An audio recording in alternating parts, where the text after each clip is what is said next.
চলেন তো বলতেছিলাম, ওয়ামিনান নাসি মান ইয়াশতারি লাহওয়াল হাদিস লিয়ুদিল্লা আন সাবিলিল্লাহি বিগাইরি ইলমিন।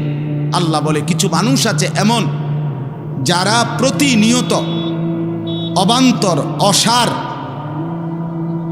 অপ্রয়োজনীয় বেহুদা কথা সংগ্রহ করে। কেন? লিয়ুদিল্লা আন সাবিলিল্লাহ, মানুষকে আল্লাহর পথ থেকে পথভ্রষ্ট করার জন্য। বিগাইরি ইলমিন, মূর্খতা বশত, অজ্ঞতা বশত। নিজেকে যদিও মনে করে জ্ঞানী, আসলে তারা মূর্খ। আল্লাহ বলে নিজেদের এই মূর্খতার কারণে, ঈমান আমলের যথাযথ আখিরাতের জ্ঞান না থাকার কারণে তারা দিবানিশি মানুষকে আল্লাহর পথ থেকে পথহারা করার জন্য লাহওয়াল হাদিস, অবাস্তব কথা, অপ্রয়োজনীয় কথা, অসার, অবান্তর কথাবার্তা সংগ্রহ করে, ক্রয় করে, মানে সংগ্রহ করে। ওয়াত্তাখিজাহা হুজুয়া, আর দ্বীনকে উপহাসের পাত্র বানায়। আল্লাহর দ্বীনকে, ঈমান ইসলামকে তারা তুচ্ছ তাচ্ছিল্য করে, অবজ্ঞা করে, উপহাসের পাত্র বানিয়ে ফেলে। আল্লাহ বলেন উলাইকা লাহুম আযাবুম মুহিন, আমি আল্লাহ ওয়াদা দিচ্ছি এমন নাফরমানদের জন্য রয়েছে অত্যন্ত পীড়াদায়ক, মর্মান্তিক, অপমানকর, লাঞ্ছনাকর আযাব। আমি আল্লাহ নির্ধারণ করে রেখেছি। দোস্ত, এই কথাটাই শুধু আমি বলতে চাই এক মিনিটে। এখানে আল্লাহ তাআলা, আমি আমার নওজোয়ান ভাই অনেক মাশাআল্লাহ, এই জন্য দোস্ত তোমাদের কাছে বলার জন্য বিশেষভাবে এই আয়াত পড়ছি, মুরব্বীদের শুনলেও ফায়দা হবে। সেটা হলে এখানে একটা শব্দ আছে, আল্লাহ বলছে লাহওয়াল হাদিস, অপ্রয়োজনীয়, অবান্তর, অসার, অযৌক্তিক, বেহুদা কথা যারা সংগ্রহ করে, আল্লাহ তাআলা বলেন তাদের জন্য যন্ত্রণাদর, অপমানকর আযাব। তাহলে এই কথাটার ব্যাখ্যা হলো, সমস্ত তাফসীরের মধ্যে আছে যে এই পৃথিবীতে সবচেয়ে প্রথম অপ্রয়োজনীয়, বেহুদা, অনর্থক কথা কি, লাহওয়াল হাদিস কি, সমস্ত তাফসীরের মধ্যে আছে। হযরত আব্দুল্লাহ ইবনে মাসউদ রাদিয়াল্লাহু তাআলা আনহু, নবীজির বিখ্যাত সাহাবী, তিনি আল্লাহর কসম দিয়ে বলছেন, ওই সাহাবী কসম দিয়ে বলছে, ওয়াল্লাহিল্লাযী লা ইলাহা ইল্লা হু, আমি ওই আল্লাহর কসম করছি যেই আল্লাহ ছাড়া আর কোনো ইলাহ নাই, হুয়াল গিনা, অবাস্তর, অবান্তর, অসার, বেহুদা কথার এক নাম্বার হলো আল গিনা, সমস্ত গান, সমস্ত বাদ্য। এবং এই কথাটা অগণিত সাহাবায়ে কেরাম বলছে। এই জন্য দোস্ত, আমি এই ছোট্ট একটা আমলের কথা, একটা গুনাহের কথা শুধু মনে করাই দিলাম যে একজন মুসলমান, বিবেকবান, ইমানদার, যার রক্তে ঈমান আছে, যার কলিজায় ঈমান আছে, যে আল্লাহ চিনে, নবী সাল্লাল্লাহু আলাইহি ওয়াসাল্লামকে চিনে, গান, বাদ্য, গায়িকা, নর্তকী, নৃত্য, গানের আসর, গানের মজমা, গানের পরিবেশ, গানের ছবি, গান বাদ্যের এরকম ঝংকার, এটা কোনো মুমিন, কোনো ইমানদার শুনতে পারে না, বরদাস্ত করতে পারে না। আল্লাহ বলছে তাদের জন্য অপমানকর আযাব রয়েছে, অপমানকর আযাব। আল্লাহর নবী সাল্লাল্লাহু আলাইহি সাল্লাম বলছেন, লা ইয়াকুনান্না মিন উম্মতি আকওয়ামুন ইস্তাহিল্লুনাল হিররা ওয়াল হারির ওয়াল খামরা ওয়াল মাআজিফ। আমার উম্মতের কিছু নাফরমান শেষ দিকে আখিরি জামানায় এমন হবে, যারা যে কোনো নারীর সাথে জিনা করা, যে কোনো নারীর সাথে ব্যভিচার করাটাকে হালাল মনে করবে, রেশমি পোশাক পরাটাকে হালাল মনে করবে, মদ খাওয়া, নেশাকে হালাল মনে করবে, এবং গান বাদ্যকে হালাল মনে করবে। নবীজি সাল্লাল্লাহু আলাইহি সাল্লাম বলছেন, আল্লাহর নবী সাল্লাল্লাহু আলাইহি সাল্লাম বলছেন, মান জালাসা ইনদা কাইনাতিন ইয়াসমাউ মিনহা, যে কোনো গায়িকা, যে কোনো নর্তকী যে গান গাচ্ছে তার কাছে বসে এবং তার গান শুনতে থাকে, আল্লাহর নবী সাল্লাল্লাহু আলাইহি সাল্লাম বলেন তার কানের মধ্যে কিয়ামতের দিন জ্বলন্ত আগুনের সীসা ঢেলে দেওয়া হবে। অযৌক্তিক, বেহুদা কথা যারা সংগ্রহ করে, আল্লাহ তাআলা বলেন তাদের জন্য যন্ত্রণাদর অপমানকর আযাব।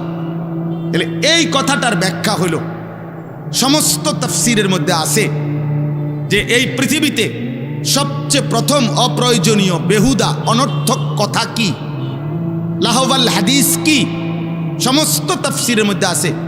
হযরত আব্দুল্লাহ ইবনে মাসউদ রাদিয়াল্লাহু তাআলা আনহু, নবীজির বিখ্যাত সাহাবী, তিনি আল্লাহর কসম দিয়ে বলছেন, ওই সাহাবী কসম দিয়ে বলছে, ওয়াল্লাহিল্লাযী লা ইলাহা ইল্লা হু, আমি ওই আল্লাহর কসম করছি যেই আল্লাহ ছাড়া আর কোনো ইলাহ নাই, হুয়াল গিনা, অবান্তর অসার বেহুদা কথার এক নাম্বার হলো আল গিনা, সমস্ত গান, সমস্ত বাদ্য। এবং এই কথাটা অগণিত সাহাবায়ে কেরাম বলছেন। এই জন্য দোস্ত, আমি এই ছোট্ট একটা আমলের কথা, একটা গুনাহের কথা শুধু মনে করাই দিলাম যে একজন মুসলমান, বিবেকবান, ইমানদার, যার রক্তে ঈমান আছে, যার কলিজায় ঈমান আছে, যে আল্লাহ চিনে, নবী সাল্লাল্লাহু আলাইহি ওয়াসাল্লামকে চিনে, গান বাদ্য, গায়িকা, নর্তকী, নৃত্য, গানের আসর, গানের মজমা, গানের পরিবেশ, গানের ছবি, গান বাদ্যের এরকম ঝংকার, এটা কোনো মুমিন, কোনো ইমানদার শুনতে পারে না, বরদাস্ত করতে পারে না। আল্লাহ বলছে তাদের জন্য অপমানকর আযাব রয়েছে, অপমানকর আযাব। আল্লাহর নবী সাল্লাল্লাহু আলাইহি সাল্লাম বলছেন, লা ইয়াকুনান্না মিন উম্মতি আকওয়ামুন ইস্তাহিল্লুনাল হিররা ওয়াল হারির ওয়াল খামরা ওয়াল মাআজিফ। আমার উম্মতের কিছু নাফরমান শেষ দিকে আখিরি জামানায় এমন হবে যারা যে কোনো নারীর সাথে জিনা করা, যে কোনো নারীর সাথে ব্যভিচার করাটাকে হালাল মনে করবে, রেশমি পোশাক পরাটাকে হালাল মনে করবে, মদ খাওয়া, নেশাকে হালাল মনে করবে, এবং গান বাদ্যকে হালাল মনে করবে। নবীজি সাল্লাল্লাহু আলাইহি সাল্লাম বলছেন, আল্লাহর নবী সাল্লাল্লাহু আলাইহি সাল্লাম বলছেন, মান জালাসা ইনদা কাইনাতিন ইয়াসমাউ মিনহা, যে কোনো গায়িকা, যে কোনো নর্তকী যে গান গাচ্ছে তার কাছে বসে এবং তার গান শুনতে থাকে, আল্লাহর নবী সাল্লাল্লাহু আলাইহি সাল্লাম বলেন তার কানের মধ্যে কিয়ামতের দিন জ্বলন্ত আগুনের সীসা ঢেলে দেওয়া হবে, জ্বলন্ত সীসা ঢেলে দেওয়া হবে। ইমাম শাফিঈ রাহমাতুল্লাহ আলাইহি বলছেন, গানের আড্ডায় যার সময় কাটে সে দায়ুস, তার জন্য জান্নাত হারাম। ইমাম আহমদ ইবনে হাম্বল রাহমাতুল্লাহ আলাইহি বলছেন, আল গিনা ইউমবিতুল নিফাকা ফিল কলব, যে গানের অভ্যস্ত তার কলিজার মধ্যে ধীরে ধীরে ঈমান সরে গিয়ে মুনাফিকি তৈরি হয়। ইমামে আজম আবু হানিফা রাহমাতুল্লাহ আলাইহি বলছেন, সিমাউল আগানি ফিসকুন, গান শোনা প্রকাশ্য পাপ, ওয়াত্তালাজ্জুদু বিহা কুফরুন, এবং গান শুনে মজা পাওয়া, স্বাদ পাওয়া কুফরি, কুফরি, কুফরি, কুফরি, মজা পাওয়া। এই যেমন তাল মারে, হাত লাড়ে, পাও লড়ে, শরীর নাড়ে, বাড়ি দেয়, এই যে মজা পাইল না, এটা এই স্বাদ পাওয়া, মজা পাওয়া গান শুনে তিনি বলছেন কুফরি, তিনি বলছেন কুফরি। হ্যাঁ, হযরত ওমর ইবনে আব্দুল আজিজ রাহমাতুল্লাহ আলাইহি বলছে যে কলিজার ভিতরে আল্লাহর কোরআন আছে, সেখানে গান থাকতে পারে না। যে দিলের মধ্যে গান আছে সেই দিলে আল্লাহর কোরআন থাকতে পারে না। লা ইয়াজতামিউ ফি কলবিন ওয়াহিদ, এক অন্তরে গান এবং কোরআন দুইটা জমা হয় না। ইম্মাল কোরআন ওয়া ইম্মাল গিনা, হয় কোরআন থাকবে নয়তো গান থাকবে। ইমাম ইবনুল কাইয়িম জৌজি রাহমাতুল্লাহ আলাইহি বলছেন, লাগাতার যে গানে অভ্যস্ত হয় তার সবচেয়ে বড় ভয়ঙ্কর একটা বিষয় হলো তার মৃত্যুর মুহূর্তে সম্ভাবনা খুব বেশি, ইমাম কিতাবে লিখছেন যে সম্ভাবনা খুব বেশি তার জবানের কালেমা বন্ধ হয়ে যাবে, বরং গানের বাক্য তার মুখ দিয়ে বের হইতে থাকবে। মনে করেন ছোটবেলায় আমি ব্যক্তিগতভাবে আরো 35 বছর আগে প্রাইমারি স্কুলে পড়ছি। তা আমার সেই প্রাইমারি স্কুলের যে বন্ধু সাথী ছিল ছোটবেলার, এদের অনেকের নাম আমার এখনো মনে আছে। এখনো আমি যদি নাম মনে করি তো তাদের পুরা চেহারা, অনেক স্মৃতি আমার মনে পড়ে। তো সেগুলো তো হৃদয়ে জমা, দিলের মধ্যে জমা। এই জন্য আল্লাহ তাআলা কোরআনুল কারীমের মধ্যে দিলের বিষয়ে খুব যত্নবান হইতে বারবার বলছে, কাদ আফলাহা মান তাযাক্কা। অন্তরকে যে পরিশুদ্ধ করেছে, গুনাহ থেকে মুক্ত রেখেছে, সেই সফল হয়েছে। আল্লাহ তাআলা কোরআনুল কারীমে একসাথে একটি সূরাতে 14 বার কসম করে, কোরআনের সবচেয়ে বেশি কসম ওই সূরাতে, ওয়াশ-শামসি ওয়া-দুহাহা ওয়াল-কামারি ইযা তালাহা। এই সূরা শামস 14 বার কসম করছে আল্লাহ। 14 বার কসম করে আল্লাহ বলছে, কাদ আফলাহা মান যাক্কাহা। যে তার অন্তরকে পবিত্র করেছে সেই সফল হয়েছে, কামিয়াব হয়েছে। বাহ্যিক পৃথিবী কেউ 1000 বারও যদি পায়, 1,00,000 বারও যদি পৃথিবীর বাহিরের অনেক কিছু তার অর্জন হয়, এটা সফলতা না। আয়াহসাবুনা আন্নামা নুমিদ্দুহুম বিহি মিন মালিন ওয়া বানিন নুসারিউ লাহুম ফিল খায়রাত বাল লা ইয়াশউরুন। আল্লাহ তাআলা বলেন, আমার কিছু বান্দা ভাবে আমি যে তাদেরকে দুনিয়ায় কিছু অর্থ সম্পদ, সন্তান আদি, ভাত মাছ চাল ডাল খাদ্য খাবার, অর্থ সম্পদ, বাড়ি ঘর দালান জমি, ক্ষেত ফসল, স্ত্রী সন্তান, ক্ষমতা প্রভাব প্রতিপত্তি, পদ পদবি দিয়েছি। এই ছেলে, এই কি ব্যাপার, বাংলা বোঝো নাই তখন? এই বেটা ফালতু কোথাকার, তুমি তো চলে যাও। তোমার কি জোর করে বসাইছে কেউ? ওই যে অনেক সিএনজি আছে, অটো আছে, ওগুলো উঠাও বাবা। একটা হিসাব লাগাও যে এই বাজারে কতটা সিএনজি আছে। তুমি একটা ছবি উঠাইয়া একটা সংখ্যা জানাও মানুষকে। এটা একটা বহুত বড় সেবা হবে, যাতে যে আমাদের ইউনিয়নে মোট এতটি অটো আছে। এটা অসভ্যতা ভাইয়া। দিন রাত 24 ঘন্টা জাদুগ্রস্ত ব্যক্তির মতো হৃদয়ে, ব্রেনে মোবাইলের আসক্তি, এটা সম্পূর্ণ প্রতিবন্ধী অসুস্থ মানুষের লক্ষণ। মনে রাখি, ওই ব্রেন কোনো কাজই করে না। আহা, পৃথিবীর আর কিছুই করে না। সে দুনিয়ার নিজের জীবনের কোনো উপার্জন করে না, আখিরাতের কিছু। এত বেশি পরিমাণ ঘন্টা আমাদের হাত থেকে কেড়ে নিচ্ছে। এবং জীবনের সবচেয়ে মূল সময়, যখন যৌবন, শক্তি, সামর্থ্য, কিছু করার, কিছু গড়ার, নিজেকে সাজাইবার সময় ছিল, বেঈমান ওই সময়টাই আমাদের হাতে। এটা দিয়ে আমাদের হাজার হাজার লক্ষ লক্ষ ঘন্টা, মিনিট।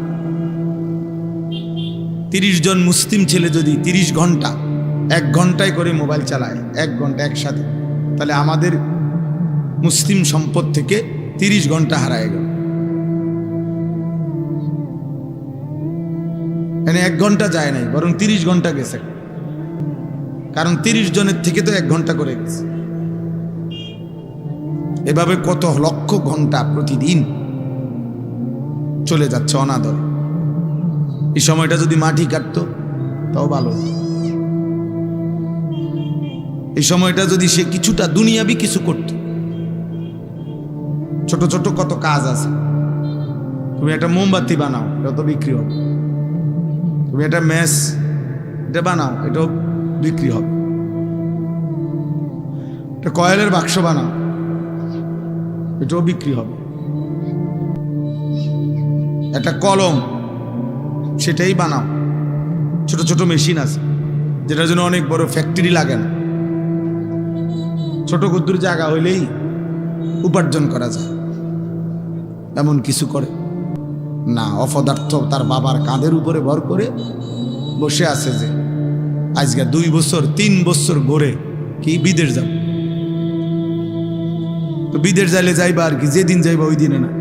এখন বসে রয়েছ এখন করে তার বাবা সুদে টাকা নিয়া, কিস্তিতে টাকা নিয়া,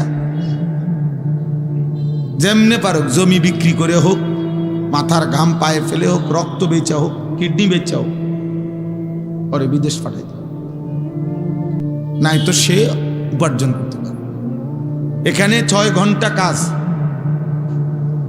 8 ঘন্টা কাজ বাংলাদেশে কুলায় না, কিন্তু এই বেচারাই বিদেশে 12 ঘন্টা ডিউটি, অনায়াসে ডিউটি।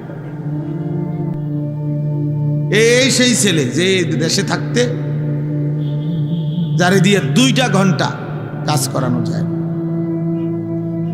আমি তো নিজে দেখছি আপনার বিল্ডিং এর এত উঁচা উঁচা বিল্ডিং, সৌদি আরব, এই বিল্ডিং এর রেলিং ধরে দাঁড়ায় রয়েছে, কাজ করতেছে, কি ঘাম পড়তেছে রোদ্রে।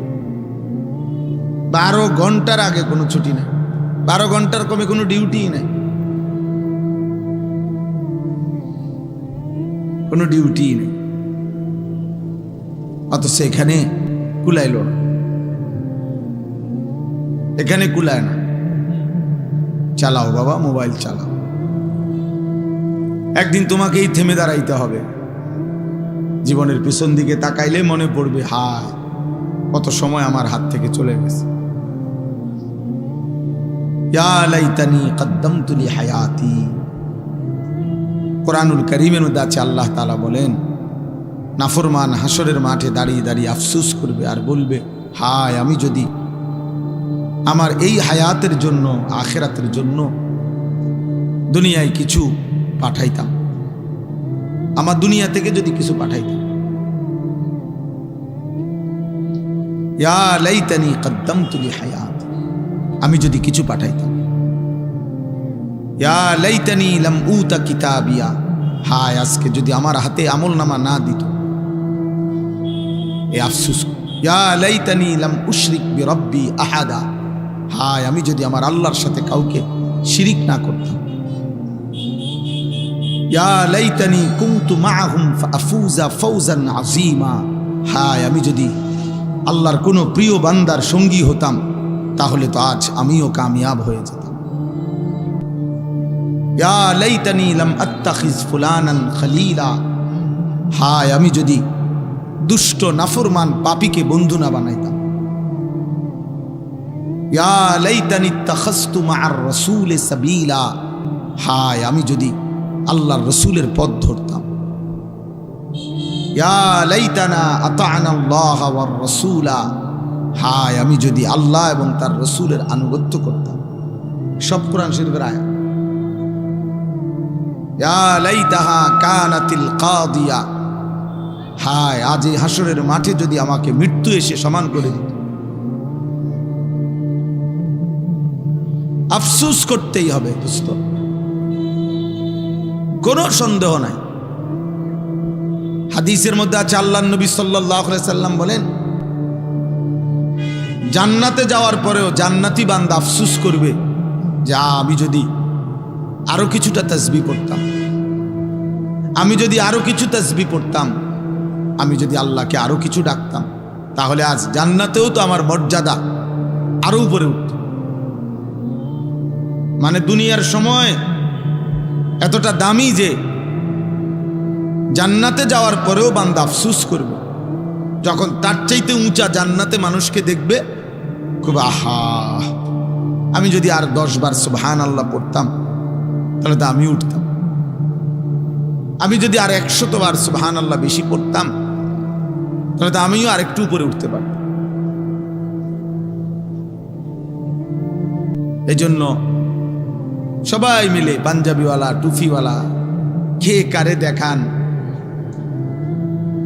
কার ছবি কে দেখে, কার গান কে শোনে,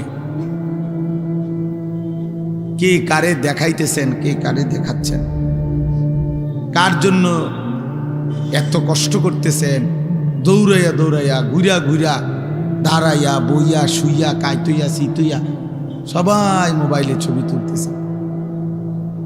সফলতা, জীবনের সার্থকতা। ফেসবুকে আসছে আমার একটা ছবি, আমার জীবন সার্থক।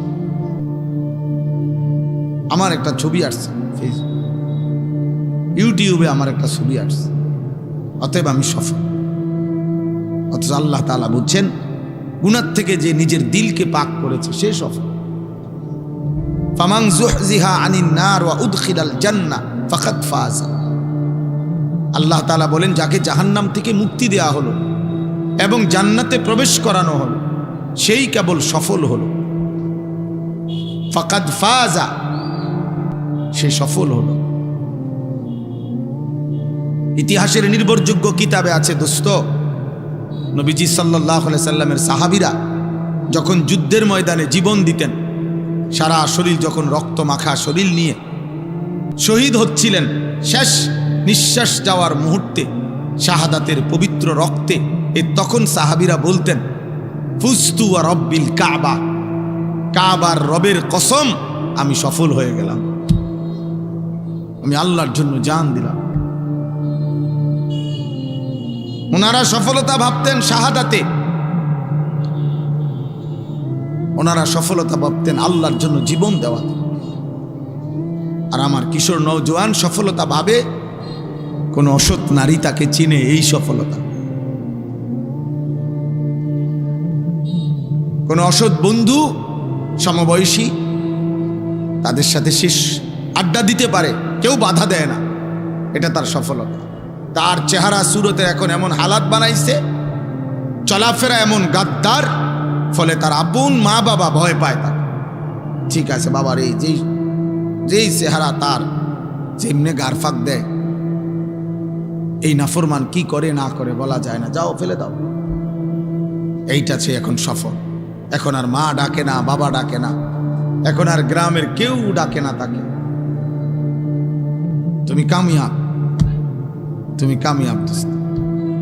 তোমার রাত কাটে নারী দেখে দেখে, তোমার দিন কাটে ছবি দেখে দেখে, তোমার হায়াত ঘন্টার পর ঘন্টা চলে চুল ফিরাইতে ফিরাইতে।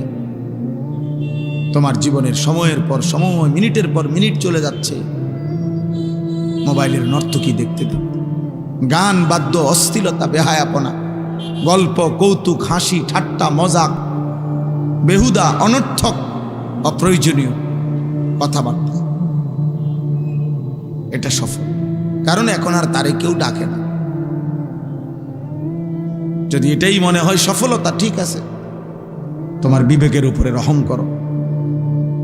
কিন্তু আমরা কিতাবে পড়ছি কোন মুসলমানের, কোন মানুষের জীবনের সবচেয়ে বড় সৌভাগ্য যে আল্লাহ তাআলা তার জন্য এমন কোন মুসলিহ, এমন কোন মুরব্বী, তার মাথার উপরে এমন কোন অভিভাবক মিলাইয়া দিছেন যে তাকে প্রতি মুহূর্তে চলার পথে টেনে ধরে, না এদিকে যাবে না, এটা করতে হবে, এভাবে খাইবা বসবা না, এভাবে বসো, এটা করো, এটা করো না, এরকম যে তাকে ধরে ধরে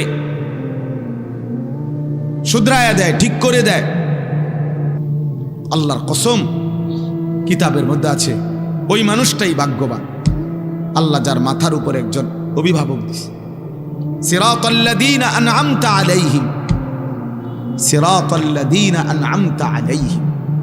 আল্লাহ শিখাইছেন বান্দা আমাকে এভাবে ডাকো, বলো যে আল্লাহ আপনি আমাকে সিরাতে মুস্তাকিম দেন, আপনি আমাকে সরল সঠিক জান্নাতের রাস্তা দেখান। তবে সেই রাস্তা তো অনেক লম্বা, এখান থেকে জান্নাত এত লম্বা পথ আমি একা পাড়ি দিতে পারবো না মাওলা। এত লম্বা পথে আমি মাঝখান দিয়া বিভিন্ন রোডে হারায়ে যাব গুনার রাস্তায়। কাজে সিরাতাল্লাযীনা আনআমতা আলাইহিম, আমার আগে আপনি যাদেরকে এমন পথ দেখাইছেন যে এই সিরাতে মুস্তাকিমের পথে পরিচালিত করেছেন, আপনার এমন কোন প্রিয় বান্দা আমারে দেখায় দেন, মিলায়া দেন, যার পিছনে চলে চলে সিরাতে মুস্তাকিমের উপরে আমি জান্নাতে চলে যাব। এটাই আয়াতের অর্থ। গায়রিল মাগদুবি আলাইহিম ওয়ালাদ-দাল্লিন। আল্লাহ যাদের উপরে আপনার গজব, আপনার লানত পড়ছে যাদের উপরে, এমন নাফরমানের সংঘ আমারে বানায়েন, এমন নাফরমানের সঙ্গ আমার উপর বানায়। ওয়ালাদ-দাল্লিন, আল্লাহ যারা হক চিনে নাই, আপনাকে চিনে নাই, যারা আখিরাত চিনে নাই, যারা আপনার দ্বীন চিনে না, যারা কর্তব্য বুঝে না, পথ হারা, দাল্লিন, পথভ্রষ্ট, কোনটা তার করণীয় গন্তব্য, কোনটা পথ এটা যে বুঝে না, আল্লাহ এমন নাফরমানের পথে আমারে দিয়েন। এর চাইতে একা থাকা ভালো,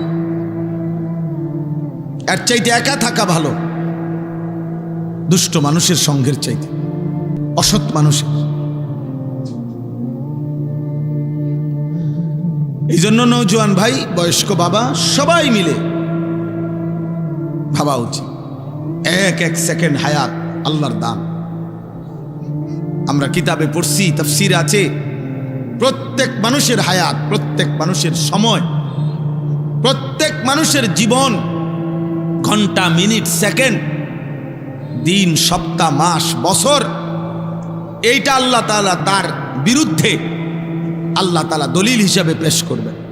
প্রত্যেক মানুষের হায়াত তার বিরুদ্ধে দলিল, প্রত্যেক মানুষের অঙ্গ প্রত্যঙ্গ তার বিরুদ্ধে দলিল।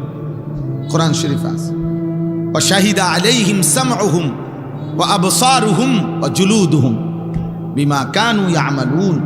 আল্লাহ তাআলা বলেন, নাফরমানের কান, চোখ এবং সমস্ত চামড়া, আমাদের সারা দেহই চামড়ায় আবৃত, চামড়া নাই এমন কোনো অংশ নাই, সারা দেহই একটা চামড়ায় আবৃত না। তো আল্লাহ তাআলা বলেন, ওয়া জুলুদুহুম, তাদের চামড়া আমি আল্লাহর সামনে তাদের পুরা জিন্দেগির যা করেছে তা সাক্ষ্য দিব। শাহিদা আলাইহিম, আরবিতে এই আলা শব্দ বিরুদ্ধে, তার বিপরীতে সাক্ষ্য দিবে। ও বাঁচতে চাইবে, নয় সয় কথা বলতে চাইবে, আর তার চোখ, তার কান, তার অঙ্গ, তার জেহান, তার হাত, তার পাও, তার লজ্জাস্থান, তার বুক, তার পেট, তার পিঠ, তার কলিজা, তার হৃৎপিণ্ড, তার ভেতরের অঙ্গ প্রত্যঙ্গ তার ব্যাপারে সাক্ষ্য দিবে, আল্লাহ ও মিথ্যা বলছে, ও আমার দিয়ে এই করছে। আর 2 নাম্বার, জাহান্নামী জাহান্নাম থেকে বারবার ফিরতে চাইবে দুনিয়ায়। আল্লাহ একটু সময় দেন, রব্বানা আখিরনা, রব্বানা আখিরনা, আল্লাহ একটু সুযোগ দেন, একটু সুযোগ, দুনিয়ায় ফেরত যেতে দেন, একটু সময় দেন। আল্লাহ বলবেন, আওয়ালাম নুআম্মিরকুম, এই শব্দ, আমি কি তোমাকে সময় দেই নাই বান্দা? আমি কি হায়াত দেই নাই? আমি কি বছর দেই নাই? আমি কি রাত দেই নাই, দিন দেই নাই? আমি কি তোমার উপর দিয়ে একটা সময় পার করি নাই? তাহলে আমি তো তোমাকে সময় দিয়েছিলাম, হায়াত দিয়েছিলাম, নাহলে 40 বছর বয়স কার বানাইলাম? 30 বছর বয়স কার বানাইলাম? তোমারই তো বানাইছিলাম। 30 বছর সময় দিছি, 40 বছর সময় দিছি, 60 বছর সময় দিছি, 70 বছর সময় দিছি, 25 বছর সময় দিছি, একদিন 2 দিন না। তো আমার এত লম্বা সময় আমার গোলামি কেন করলাম? ফাজুকু ফাজুকু ফামা লিয-যালিমিনা মিন নাসির। আল্লাহ বলছে, অতএব নাফরমান, আজকে কেবল জাহান্নামের আযাব ভোগ করো, আজ এই পুরা হাসরের মাঠে আখিরাতে আর কোন জালেম পাপীর জন্য কোনো সাহায্যকারী নেই। জাহান্নাম জ্বলতে থাক, পুড়তে থাক, জাহান্নামের আযাব। যেন মোবাইলের আসক্ত যুবক নিজেকে চালাক মনে করে না। ভাত মাছ খাইয়া আমরাও বড় হয়েছি, তুমি মনে করো না তুমি বুদ্ধিমান আর আমরা বেউকুফ। কেন আমরা বেউকুফ হমু? কেন? আমরা তো ভাত খাইয়েই বড় হয়েছি। এই যে পৃথিবীতে তুমি বড় হইলা, ওই পৃথিবীতেই তো আমরা বড় হইলাম। যে সমাজে তুমি বেড়ে উঠলা, এমন পৃথিবীতেই তো আমরা বেড়ে উঠছি। আমরা বোকা হব কেন? বোকা হব কেন? বরং মিথ্যাবাদী বোকা, চরিত্রহীন বোকা, লম্পট সে মূলত বোকা, হারামখোর সে মূলত বোকা, পাপী মূলত বোকা। ইমানদার বোকা না, মোমেন বোকা হয় না, সেজদাওয়ালা বোকা না। ও বুঝছে ঠিকই, ও বুঝছে আমার এখানে শেষ না, আমার আগে অগণিত মানুষ যেহেতু তাদের ইচ্ছায় কবরে যাইতে পারে নাই, বরং আল্লাহ নিয়ে গেছেন। আমারও এক মালিক, আমার ইচ্ছা না হলেও আমারে নিয়ে যাবে, আমারও জানতেই নিয়ে যাবে, আমারে না বলেই নিয়ে যাবে। আমার প্রস্তুতি ছাড়াই হয়তো নিয়ে যাবে। এজন্য আমরা সবার এটা ভাবা উচিত, সবার এটা ভাবা উচিত। পাপ করে কেউ নিজেকে বুদ্ধিমান ভাবে। মোবাইলের এই আসক্তি কমান। পাঞ্জাবিওয়ালাদেরকেও বলি, কোন কওমের, কোন জাতির, কোন সম্প্রদায়ের হাদিস এটা, জাতির পথ প্রদর্শক যদি উল্টো পথে চলতে শুরু করে, ওই জাতির অবস্থা তখন বেশি খারাপ হয়ে যায়। ওই জাতির হালাত তখন বড় বেশি করুণ হয়ে যায়। ওই জাতি আর পথ পায় না যদি হাদি গুমরা হয়ে যায়, পথ প্রদর্শকই যদি উল্টো পথে যায়। এজন্য শুধু শুধু চুল, চেহারা, শুধু শুধু অনর্থক, যখন যেখানে যা দেখলাম তাই ছবি তুলতে হবে, এটা অসভ্যতা ছাড়া আর কিছু না। অমুক হুজুরের সাথে আমার একটা ছবি, কেন ইতিপূর্বে কি মানুষ হুজুরদের সাথে দেখা করে নাই? গত 30 বছর আগে, এর আগে কি পৃথিবীতে হুজুর ছিল না? তো ওনারা কেমনে দেখা করল? ওনারা কি ভালোবাসতো না আলেমদেরকে? এর আগে কি আলেমদের ইজ্জত ছিল না?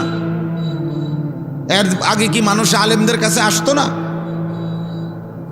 এই অপদার্থ, এই টুপিওয়ালা, ওঠ এখান থেকে, ওঠো বেটা এখান থেকে, উঠান, এর ওরে উঠাই দেন, উঠান থেকে। এই বেটা উঠো, ওঠো, তুমি উঠো, ওঠো, ওঠো, দাঁড়াও, ওঠো, যাও এখান থেকে, বাইরো। আবারও বাইর হয় না কেন? বাইরো বেটা, এখন কেমন লাগে দেখ বেটা। পাঞ্জাবিওয়ালা ফালতু কোথাকার, যাও বেটা যাও, তোমার ওয়াজ শুনতে হবে না। জি বাপ, এটা ফিকির করেন, একটা জাতির চোখের সামনে বুঝি ধ্বংস হয়ে যাবে। একটা জাতির যুব সমাজ বুঝি আমাদের এত মানুষ, এত প্রযুক্তি, এত আধুনিকতা, এত অর্থ, এত প্রাচুর্য, এত ঘর, এত দালান, বিল্ডিং, সব কিছু সুন্দর, সব কিছুই এখন আরামদায়ক, কত সুন্দর সুন্দর ব্যবস্থাপনা। মনে করেন একটা মাদ্রাসার বোর্ডিং এ এখন 3 বেলা খানা খাওয়া। আমরা পুরা ছাত্র জীবন কোনোদিন 3 বেলা খানা খাইনি। পুরা ছাত্র জীবনে আমি কোনোদিন দেখি নাই 3 বেলা খানা খাই। আমাকে আমলে এমন ছিল? এটা ছিল না।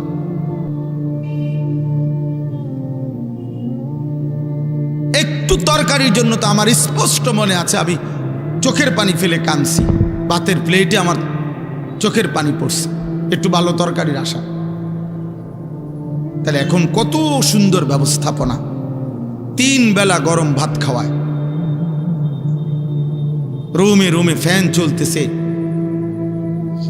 গ্রামের প্রত্যন্ত অঞ্চলেও একটা প্রতিষ্ঠান, সব কিছুই বিল্ডিং, টয়লেট, বাথরুম। আমি কাঁদতাম ছাত্র জীবনে। আমার মনে আছে আমি প্রথম যে বাড়িতে লজিং ছিলাম, এরা ঘর এখান থেকে জামাল ভাই কমপক্ষে ও এই পুরা প্যান্ডেল পার হইয়া আরো 2টা প্যান্ডেল সমান হইব দূরে, সুপারি গাছের ভিতরে হ্যাগো টয়লেট আগের দিনে। তো আমি সন্ধ্যার পরে হলে ভয় পাইতাম। লজিংওয়ালা আমারে, যার বাড়িতে লজিং থাকতাম, উনি আমারে ধরে ধরে হারিকেন দিয়া প্রয়োজন হইলে নিত। উনি দাঁড়ায় থাকতো হারিকেন নিয়া, তো এরপরে আবার নিজের প্রয়োজন সেরে আবার আসত। কত এটা আজ থেকে আমার বয়স কত মনে হয় 400 বছর 300 বছর আগের ঘটনা। এটা নূহ নবীর ঘটনা। আমার বয়স 44 বছর চলতেছে, তাহলে 30 বছর আগের ঘটনা। এজন্য ভাই, বন্ধু, প্রিয় বাবা, অভিভাবক শ্রেণী, আমরা সবাই মিলে আমাদের খামখেয়ালি কিন্তু সীমা বেড়ে যাচ্ছে। এমন নাফরমানির পরে আমাদের কপালে সুখ আসবে না। এত গুনাহ, এত পাপ, এত নারী, এত ছবি, এত জিনা, এত ব্যভিচার, এত মদ, এত জুয়া, আমাদের বোনদের, আমাদের মাদের এত বেপরদেগি আমাদের নিরাপত্তা, আমাদের স্বস্তি, আমাদের শান্তি, সুখ কেড়ে নিচ্ছে। আমাদের উপরে বড়সড় আযাব আসবে, বড়সড় আযাব আসবে, বড়সড় মুসিবত আসবে। আমি এইমাত্র এই হাদিস পড়ছি, আল্লাহর নবী সাল্লাল্লাহু আলাইহি ওয়াসাল্লামের বিশুদ্ধ হাদিস, তিরমিজি শরীফের হাদিস। নবীজি বলেন, লা ইয়াকুনু ফি উম্মতি খাসফুন ওয়া কাসফুন ওয়া মাসখুন। ফি উম্মতি বলছেন, আমার উম্মতের মধ্যে শেষ জামানায় তিনটা বড় বড় আযাব আসবে। এক নাম্বার হলো মাটি ধসিয়ে দেওয়া হবে, দুই নাম্বার হলো পাথরের বৃষ্টি বর্ষণ হবে, তিন নাম্বার হলো চেহারা বিকৃত করে দেওয়া হবে। সাহাবারা জিজ্ঞেস করছেন, কিলা ইয়া রাসূলুল্লাহ মাতা, এমনটা কখন হবে? আল্লাহর নবী সাল্লাল্লাহু আলাইহি সাল্লাম বলেন, ইজা যাহারাতিল কাইনাত, যখন গায়িকা গানের আসর বেড়ে যাবে, ওয়াল মাআজিফ, যখন বাদ্যযন্ত্র বেড়ে যাবে, ওয়াস্তাহাল্লাতিল খামরা, এবং লোকেরা মদ খাওয়াকে স্বাভাবিক মনে করবে, মনে হবে যেন হালাল, নেশাকে হালালের মতো মনে করবে। গায়িকা, বাদ্যযন্ত্র, গান, বাদ্য, নারী, নর্তকী, নৃত্য, এটা যখন ব্যাপক হারে বেড়ে যাবে, লক্ষ লক্ষ যুবকের চেহারার দিকে ইমানদার তাকিয়ে দেখেন, 16 বছরের চেহারা কতটা কালো হয়ে আছে, 18 বছর মাত্র বয়স, সাফা ভিতরে ঢুকে গেছে, কড়িমড়ি ভিতরে ঢুকে গেছে। হ্যাঁ, বুঝায় যায় গুনাহ নাফরমানকে অন্ধকার বানায় ফেলছে। চেহারার মধ্যে কোনো দয়া, মায়া, ভালোবাসা, আদর, সোহাগের, ভদ্রতার কোনো চিহ্ন নেই। কে মা, কে বাবা, কে অভিভাবক, কিচ্ছুর খবর নেই। চুল রাখছে বেঈমানের মতো, চলাফেরা বেঈমানের মতো, মুশরিকের মতো। মন চাইলে খায়, মন না চাইলে ঘুমায়, মন চাইলে টেলিভিশন, মন চাইলে মোবাইল, নারী, ছবি, মন চাইলে অসৎ বন্ধুদের সাথে আড্ডা। আহা, এরই নাম মুসলমানদের জীবন। একজন মুসলিম কিশোর যুবক পৃথিবীতে আর ছিল না। বিগত দিনেও তো মুসলমানের কিশোর ছিল, যুবক ছিল ভাইয়া। এখন যাদের বয়স 60 বছর, তো ওই ছেলেরা বাবা ওনাগরে জিগাও, তোমার দাদার বয়সী, চাচার বয়সী, যে আপনার 14 বছর, 18 বছর, 20 বছর চাচা, হোক না জেনারেল লাইনের মানুষ, হোক হুজুর না, পাবলিক গ্রামের মানুষ, সাধারণ খেটে খাওয়া মানুষ, তো ওনারে জিজ্ঞাসা করো, বিবেকবান একটা ছেলে, যে আপনি আপনার 20 বছর 25 বছর বয়সটা কেমনে কাটাইছিলেন? উনি বলবে, সংসারে মাথার ঘাম পায়ে ফেলে কঠোর পরিশ্রম করছি, হয় বাপে কামে লাগাইছে, নয় দাদায় সংসারে কামে লাগায় রাখছে, অবসর পাই নাই। এমনটাই উনাদের জীবন কাটছে। কিন্তু একটু সুখ এই পূর্বপুরুষের, কারো বাবার, কারো দাদার, কারো বড় ভাইয়ের লাগাতার মেহনত কইরা হয়তো সংসারে এখন একটু সচ্ছলতা আসছে, একটু প্রাচুর্য আসছে। এখন আল্লাহর রহমতে তোমার বাপে বিদেশ কইরা অথবা ভাই বিদেশ কইরা বা বিল্ডিং টিল্ডিং করছে, কদ্দুর জায়গা জমি কিনছে। এখন আল্লাহর রহমতে বাড়ির চারদিকে বাউন্ডারি হয়েছে, বিদ্যুৎ আসছে, একটা ফ্রিজ কিনছে, সোফা কিনছে, সংসারটার একটা সুন্দর চেহারা দাঁড় করাইছে। তাহলে এত কষ্টের পরে আজ এমন সুন্দর ইন্তেজাম পেয়ে তোমরা নতুন প্রজন্ম গুনাহ আর নাফরমানি আর অস্থিরতা আর বেহায়াপনায় ডুবে গেছে। নিজেরাই ইচ্ছা করে পরিবার থেকে বাঁধন। অসংখ্য যুবকের, অসংখ্য ছেলে বলতে পারবে না যে তার বাবার আখলাক কেমন, তার আখলাক কেমন। একটা ছেলে বলো, মুসলমানের বাচ্চা, বেঈমানের মতো যারা চুল রাখছো, তোর বাবের চুল এমন নেই, তোর বংশের কেউ পূর্বে জীবনে কেউ গত 1450 বছরে এমন চুল রাখছে কিনা তুমি বল। তাহলে তুমি কোন বেঈমানের মতো চুল রাখলা? কেন? তোমার পূর্বপুরুষ নাই, তোমার কোনো বাবা নাই, তোমার দাদা নাই, তোমার কোনো বংশ নাই, তোমার কোনো সম্ভ্রম নাই। তুমি হঠাৎ করে নতুন করে কোন রঙে সাজতেছ? তুমি কোন মুশরিকের মতো তুমি পছন্দ করে ফেললা?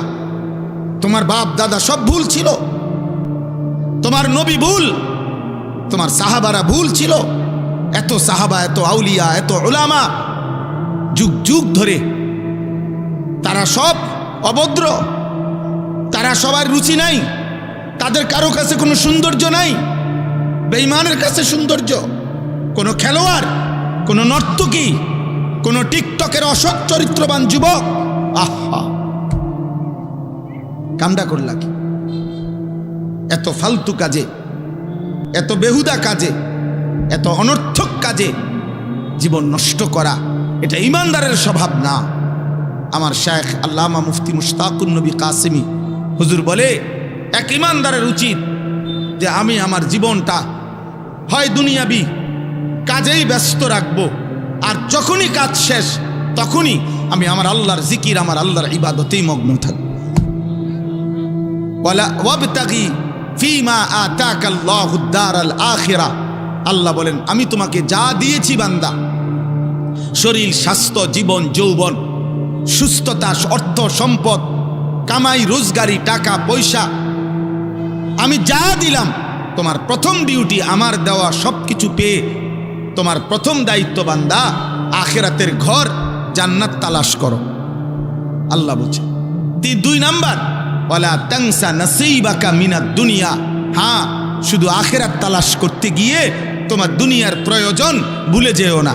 তোমার একটা সংসার আছে, তোমার স্ত্রী আছে, তোমার সংসার হবে, তোমার ছেলে মেয়ে হবে, তোমার একটা ঘর দরকার, তোমার একটু আরাম দরকার, তোমার একটা ফ্যান দরকার, তোমার রুমের মধ্যে একটা এসি হলে আরো ভালো হইতো, তোমার একটা ফ্রিজ দরকার, তোমার দরজাটার মধ্যে কলাপসিবল গেট দরকার, তোমার একটা মোটর সাইকেল হলে আরাম হইতো, তোমার একটা গাড়ি হইলে আরাম হইতো, তোমার আরেকটু টাকা পয়সা হইলে বাচ্চা কাচ্চাগুলো একটু আরামে চলতে পারতো। তো ঠিক আছে, আল্লাহ বলছেন আমি তো এটা নিষেধ করি না, তোমার দুনিয়ার প্রয়োজন তুমি ভুলে যেও না, রোজগার করো, হালাল উপার্জন করো, আমি আল্লাহ দেব। তো ইন্নাল্লাহা ইয়ারযুকু মান ইয়াশাউ বিগাইরি হিসাব, আল্লাহ বলেন নিশ্চয়ই আল্লাহ যাকে চান তাকে হিসাব ছাড়া রিজিক দান করেন। আল্লাহ দেবে তো। আল্লাহ তাআলা বলছেন ভাগ করে দিয়েছেন, তো হয় কাজ করো নয় আমল করো। শায়েখ এই জন্য বলেন যে কাজের মধ্যে থাকবে বান্দা, তো কাজ, নামাজের ওয়াক্ত হইছে, সাথে সাথে নামাজ, নামাজ শেষ আবার কাজ। আল্লাহ তাআলা বলছে ফাইজা কুদিয়াতিস সালাহ ফান্তাশিরু ফিল আরদ ওয়াবতাগু মিন ফাদলিল্লাহ। আমার বান্দা আজান হইছে, ফাসআউ ইলা যিকরিল্লাহ, আসো নামাজে চলে আসো। ওয়াজারুল বাই'a, বেচা কিনা বন্ধ করো, উপার্জন বন্ধ করো। আবার পরের আয়াতে আল্লাহ বলছে ফাইজা কুদিয়াতিস সালাহ, নামাজ শেষ, ফান্তাশিরু ফিল আরদ, আবার জমিনে ছড়িয়ে পড়ো, ওয়াবতাগু মিন ফাদলিল্লাহ, আমার দেওয়া রিজিক তালাশ করো। কি চমৎকার দিন এক ইসলাম বেটা। আরে অপদার্থ বুঝলি না বাপ, আহা একটা ছবির জন্য জীবন শেষ করে দিল। মাত্র 12,000 টাকা, 14,000 টাকার একটা মোবাইল, 20,000 টাকার একটা মোবাইলের কাছে জীবনটা শেষ করে দিলা বাবা। ইনসাফ হইল না এটা। এত একজন মুসলমান এত কম দামে বিক্রি হয় না। এক মুসলমান তো দুনিয়া 10 বার দিল, সে তার মাথা নোয়াইবার কথা ছিল না। তোমাদের শত শত যুবককে বেঈমান একটা মোবাইলের কাছে কিনে নিছে, একটা মোবাইল দিয়া তোমারে, আহা সামান্য একটা মোবাইল দিয়া বলছে যা এবার তোর চুল শেষ, চেহারা শেষ, চরিত্র শেষ, আখলাক শেষ, সেজদা নাই, নামাজ নাই, আখলা ঈমান আমল, আখিরাত, কবর, হাসর কিচ্ছু জানেন। আপনি জিজ্ঞাসা করেন না, মুসলমানের বাচ্চাদেরকে জিজ্ঞেস করেন না যে বাপ বলো না আখিরাত কি, কবর কি, ফুলসেরাত কি, হাউজে কাউসার কি, নবীজির সুপারিশ মানে কি, মিজান মানে কি, আমল নামা মানে কি, ও বলবে কিচ্ছু জানে। এটি হুজুররা কয়, এটা হুজুররার বিষয়, এটি আমরার বিষয়, এটি হুজুররা কয়।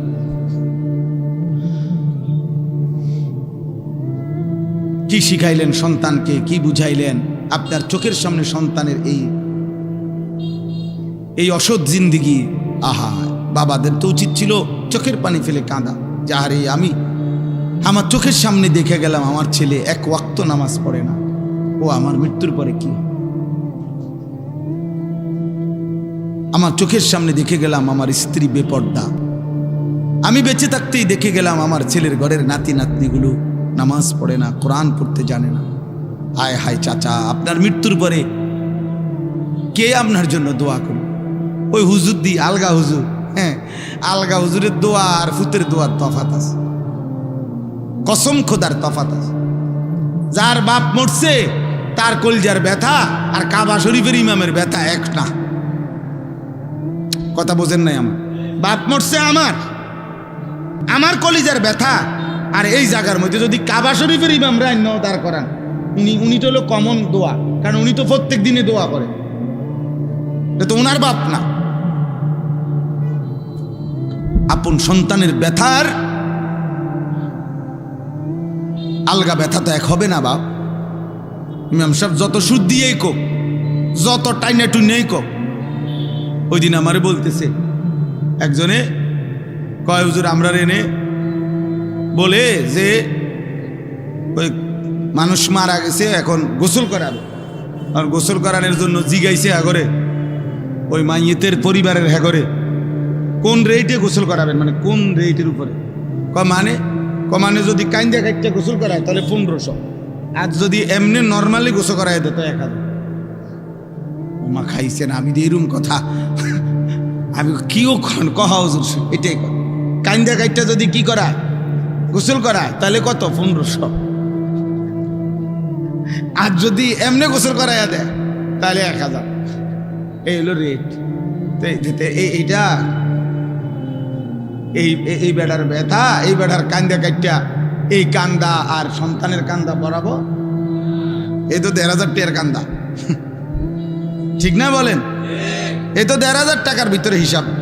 হে কাইনবো তো দূর হিসাব করে 1500 টাকা যে দূর, তার তো আরো আছে দোয়ানি। আহা, এজন্য নিজের স্ত্রী সন্তান তারাই আমার জীবনের বড় অর্জন। তাদের ঈমান, তাদের সেজদা, তাদের আখিরাত, তাদের আখলাক। মা নাহালা ওয়ালিদুন ওয়ালাদাহু মিন নহলিন মিন আদাবিন হাসান। আল্লাহর নবী সাল্লাল্লাহু আলাইহি সাল্লাম বলেন, কোন পিতা মাতা তার সন্তানদের জন্য সবচেয়ে বড় যেই উপঢৌকন নিয়ামত রেখে যায় তা হচ্ছে আদাবুন হাসান, উত্তম আখলাক, উত্তম চরিত্র, ঈমান, সেজদা, মালিকের গোলামি, নবী সাল্লাল্লাহু আলাইহি সাল্লামের সুন্নাতের অনুসরণ। এটা হলো কোনো বাবা মায়ের রেখে যাওয়া সন্তানের জন্য সবচেয়ে বড় সম্পদ। হযরতে লোকমান, আমি এই আয়াত পড়ছি, সূরা লোকমানের 2টা আয়াত পড়ছি, আপনাদেরকে এখনই তর্জমা বলতেছি। এখানে আছে হযরতে লোকমান ওনার ছেলেকে একটা একটা করে ওসিয়ত করছেন। এই ওসিয়তের মধ্যে 1 নম্বরে বলছেন, পুত শিরিক করো না। সন্তানকে বলছেন, বাবা নামাজ পড়ো। সন্তানকে বলছে, 1 জাররা গুনাহ করো না। তো একটা কথা বলছে এখানে লোকমান হাকিম ওনার ছেলেকে, যে হে আমার সন্তান, গুনাহ করবার জন্য তুমি যদি কোনো 1 বিন্দু, ইন্নাহা ইনতাকু মিসকালা হাববাতিন মিন খারদালিন, 1 সরিষার দানা পরিমাণ, এই বিন্দু পরিমাণ গুনাহ করার জন্য, ফাতাকুম ফি সাখরাতিন, এই গুনাহটা যদি তুমি কোনো পাথরের ভিতরে করে থাকো, আও ফিস সামাওয়াত, অথবা 7 আসমানের উপরে করে থাকো, আও ফিল আরদ, অথবা 7 তবক জমিনের নিচে কোথাও করে থাকো, আল্লাহ বলেন, লোকমান হাকিম বলছেন ছেলেকে, ইয়াতি বিহাল্লাহ, আল্লাহ কিয়ামতের দিন সেটাও তোমার সামনে নিয়ে আসবে। আড়াল করো না বাপ, আল্লাহকে আড়াল করা যায় না, এমন মালিককে গোপন করা যায় না। দুনিয়াকে আড়াল করা যায়, এই পৃথিবীর সকলকে হয়তো আড়াল করা যায়, কিন্তু মহান আল্লাহকে আড়াল করা যায় না বাবা। আল্লাহ তাআলা বলেন, ওয়ামিনান নাসি মান ইয়াশতারি লাহওয়াল হাদিস, এই সূরা লোকমানের 6 নম্বর আয়াত, 31 নম্বর সূরা, 21 নম্বর পারা। আল্লাহ তাআলা বলেন, আমার কিছু বান্দা আছে এমন, মান ইয়াশতারি লাহওয়াল হাদিস লিয়ুদিল্লা আন সাবিলিল্লাহ, প্রতিনিয়ত আজানের জবাবে আশহাদু আন্না মুহাম্মাদার রাসূলুল্লাহ, মুয়াজ্জিন সাহেব যখন এটা বলে এটার জবাব দিতে হবে ঠিক এইটা বইলেই। এরপরে সাল্লাল্লাহু আলাইহি সাল্লাম বলা যাবে বা বলাও কোনো অসুবিধা নাই বা বলাই উচিত। কিন্তু মুয়াজ্জিন যখন বলে আশহাদু আন্না মুহাম্মাদার রাসূলুল্লাহ, তো শুধু সাল্লাল্লাহু আলাইহি ওয়াসাল্লাম বললে আজানের জবাব হয় না। নবীজির নাম শুনলে যে সাল্লাল্লাহু আলাইহি সাল্লাম বলতে হয়, এইটা আদায় হয়। তো এইটা তো সবসময়ের হুকুম, ঠিক আছে, এটা আদায় হলো, কিন্তু আজানের জবাব হয় না। আজানের জবাব হবে যদি হুবহু মুয়াজ্জিন যেটা বলছে এটা আবার বলতে হবে। আর হাইয়া আলাস সালাহ হাইয়া আলাল ফালাহ এর মধ্যে যে ব্যতিক্রম কি বলতে হবে, লা হাওলা ওয়ালা কুওয়াতা ইল্লা বিল্লাহ, সেটা নবীজি বলে দিছে। অতএব এটা জরুরি মনে রাখ। এক। দুই নাম্বার হলো আজান শেষ হওয়ার পরে দুরূদ শরীফ পড়া সুন্নত, এরপরে দোয়া পড়া সুন্নত। আজানের যে দোয়া এটাই সুন্নত হাদিসের। এর ব্যতিক্রম যারা করছে করে, এটার দলিল ওনাদের কাছে, আমাদের কাছে নাই। এটা ওনারা যারা করে তাদের কাছে দলিল। এই জন্য এর ব্যতিক্রমের দলিল এটা ওনারা পাইছে, কোথাও পাইতে পারে হয়তো, কিন্তু আমরা পাই না বা তালাশও করছি, খুঁজেও দেখছি যে আজানের আগে দুরূদ শরীফের পৃথক কোনো দলিল হাদিসের মধ্যে সাহাবা কেরামের আমলের মধ্যে আছে কিনা আমরা পাইনি। ওনারা পাইলে আলহামদুলিল্লাহ, ঠিক আছে, ওনাদের কাছে থাকতেই পারে, আমাদের কাছে নাই। আমরা যেটুকু পাইলাম এটা বললাম আর কি আপনাদের। আল্লাহ আমাদেরকে মানার তৌফিক দান করে।